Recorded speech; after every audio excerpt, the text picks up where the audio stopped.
G'day everyone, how's it going? Today we're going to be doing an update on one of the tanks, specifically this tank right here. We're going to be doing a full run through on it because it's been 6 months since I've first set it up, and it's been about a couple months since I've last done the last proper update on it, and you guys really enjoy those updates. So this is probably my first aquascape. We're going to go through the fish in here, the plants, all that fun stuff. So it should be a fun one. Before we get into that, let's quickly take a look at some of these other tanks here and give you a quick update on some of the other things going on in the fish room. Let's go. Alright, so in the last video, what we did was added these albino Kribensis fry into this tank. We released them. They're doing really well. In fact, they're loving life in this nice 60 centimeter tank. And yeah, they're really liking it because just before they were in a little breeder box, it's like a 2-liter breeder box for like a couple months, and then they finally just moved into this nice 60-liter aquarium. It's actually looking really nice. I added more floating plants to the top, mainly just duckweed, and that's taken over, but that's fine now.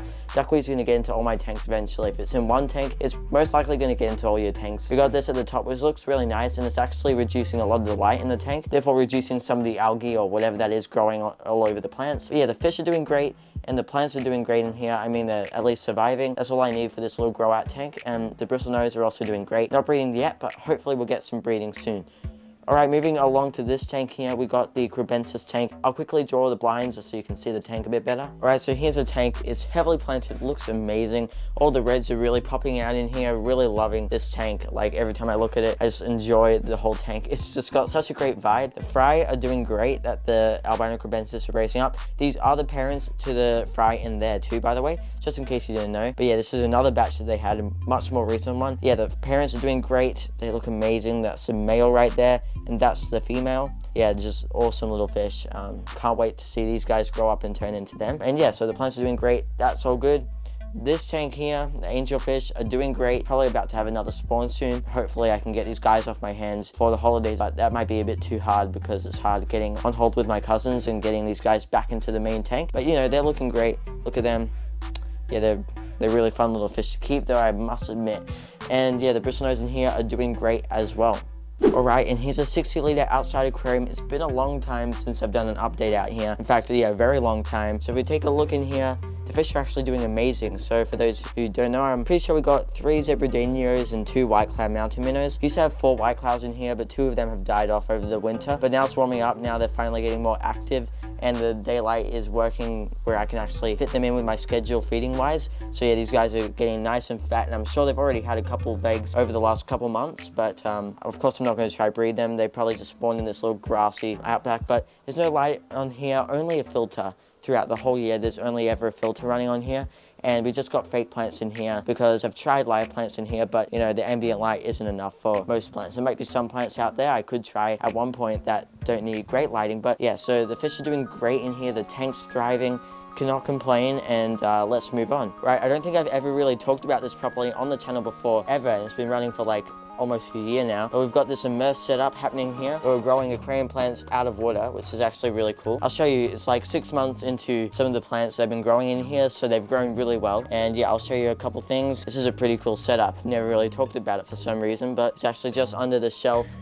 of these tanks here, so making use of all my space. First up, we've got all this moss looking really nice. If I take a little piece out, that's flame moss right there. So I could always just sell this, to be honest, but I don't find it that profitable in my opinion compared to selling fish. And yeah, that's a really nice moss, and that's just growing out of the water. Looks really cool. You can see that's the water level there, and it's just like some moss that I chucked in there, some trimmings, and it's just started to grow out of water, so that's pretty cool. I'll show you some of the Anubias I've got in here. So yeah, I collected some Anubias Nana Petite, which is actually really hard to come by in good amounts in Australia, so I'm trying to grow it out so I have like a nice supply. Here's one of the pots. Actually looks really nice. Lots of great growth on there. I'm sure some people would like to get their hands on this pot. It'd be cool to sell them at one point, but I might use these in aquariums actually. But yeah, they're looking really nice.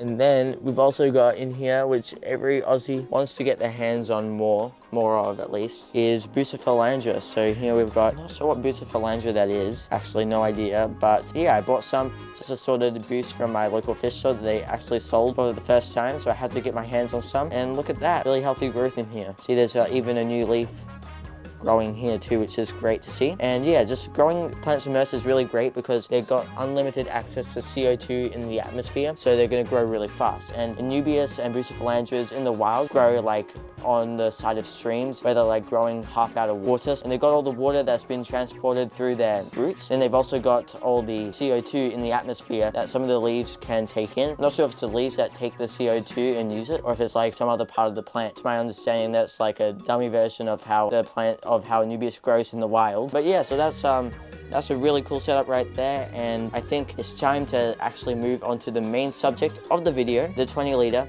Endler Guppy Jungle. Let's go. Alright, and here's a 20-liter Endler Guppy Jungle, looking fantastic. As you can just see straight off the bat, the plants are growing really well, and it's grown in a lot since I've last shown you properly. And yeah, you can see the carpets really carpeting out there in a very low light way. I'll explain that in a sec. Fish are doing great in here. You can just see a really healthy ecosystem. There's a bit of algae on the glass, but I think that's going to be fine for just the video. Later on, I might just scrape that off. So yeah, this is the tank. This is how it's doing. First off, the carpet is growing really nicely, Monte Carlo, and since it's not a strong light, it is trying to reach up to the light while also carpeting, so it looks like really tall at the same time, or like a mid-ground plant, but it's at the foreground, so it looks cool, it looks different. I really like it. We got the AR Mini growing here. It's kind of, the leaf is bare there, but kind of like just see the leaves peeking at the top there, and just looks really cool from afar. It's also, the camera is also helping a little create a dramatic effect in this shot here. Oh my god. Look at those layers of moss just on top of each other, and the great thing is it's not even dying under the layers of moss. It's all like looking really healthy, and yeah, really loving it. See, look at all that. I mean, it's a bit messy. There's a couple leaves from the flow of the filter hitting onto the moss, but besides that, it looks really nice. Just great growth in general. And then flame moss there, so that's peacock moss at the front, and that's flame moss at the back there. This tank probably needs another top up. It doesn't actually get any water changes. After about the first month, it kind of got no water changes and always just top offs. So when it gets to about that water level, usually top it back up, and just look, it's looking amazing. So there's a bit of blackbeard algae. I might have to dose the tank with some liquid CO2. All right, and all the stem plants at the back are doing great. This Diplees diandra, which is a blood stargrass, meant to be a really hard plant to grow. It actually needs high-tech conditions, but it's actually growing really well. Once it reaches really close to the light, it goes a nice red coloration, pink red coloration. Yeah, really like that. And yeah, all the other stem plants in here are doing great. And you can just see, if I take the lid off, actually it'll look a lot better without the lid on. See, this is the top. This is what we're looking at here. Actually, it looks insane, but yeah, look at that red root floater growth right here. You can just see, look, that's just like sitting on top of the leaves. I don't know how it is. I think there's like, this is all like a couple red root floaters, and it's just a huge system of leaves just growing on top of each other. So yeah, really cool to see, and it's just, it creates a really great effect. Look at that. That's just sick. Filter running on this tank is just a simple Petworks $20 internal filter, really tiny, the second smallest size I had, and it filters about 100 liters an hour.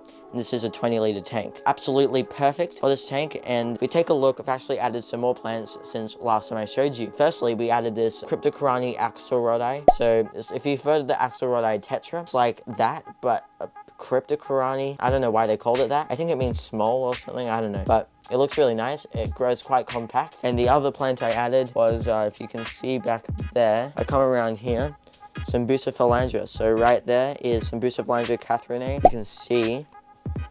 So yeah, it looks really nice. It actually is. It's actually growing really nice blue color in there. So yeah, that's really cool. And besides that, I think that's an update on all the plants for you in there. And the fish, we got some Japanese blue Endler guppies. For those who didn't see the video of setting this tank up, I'll leave the link right above in the iCard, whichever one pops up, whichever side, I'm not sure, never know. Yeah, you can just see the fish are breeding. Like when we first set this tank up, we added about 4 Endler guppies, and now look at that. It's like a feeding frenzy every time I feed them. Yeah, it's really cool to see. We've also got a chocolate gourami in here. Still in here. I was meant to give him away ages ago, but I just can't, man. He's beautiful. Look at him. Look at that fish. He looks like an ambush predator. It's amazing. One more thing.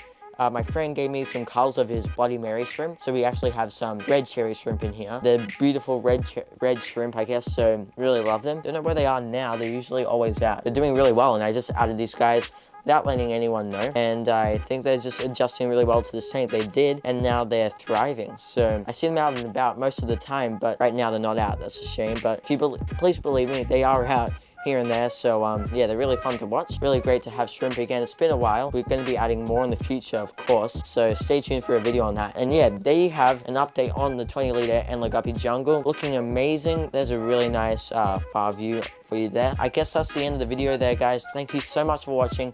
Have an awesome day, and I'll see you all in the next video.